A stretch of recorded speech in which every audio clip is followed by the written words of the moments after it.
मराठी माणसाच्या उरावरती उपरे नाचायला लागले आणि त्यावेळेला न्याय हक्कासाठी शिवसेना प्रमुखांना शिवसेनेला जन्म द्यावा लागला।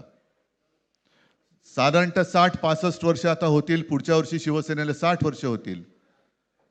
इतकी वर्ष व्यवस्थित गेली आणि आज परत आपण पाहतो आहोत की मुंबईचे लचके, मुंबईच्या चिंधड्या उडवायच्या हे मनसुबे त्यावेळेला ज्यांना मुंबई पाहिजे होती त्यांचेच प्रतिनिधी जे वरती दोघं जण, वरती म्हणजे इकडे नाही दिल्लीत बसलेले आहेत, त्यांचे मनसुबे आहेत।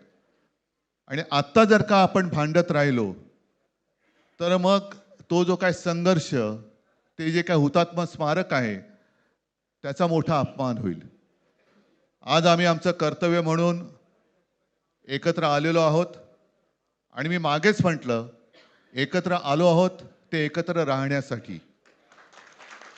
यापुढे मुंबईवरती आणि महाराष्ट्रावरती कोणी वाकड्या नजरेने किंवा त्यांच्या कपटी कारस्थानाने महाराष्ट्राला मुंबईपासून किंवा मुंबईला महाराष्ट्रापासून, मराठी माणसापासून तोडण्याचा प्रयत्न करेल, त्याचा राजकारणात खात्मा केल्याशिवाय राहणार नाही, शपथ घेऊन आम्ही मैदानात उतरलेलो आहोत।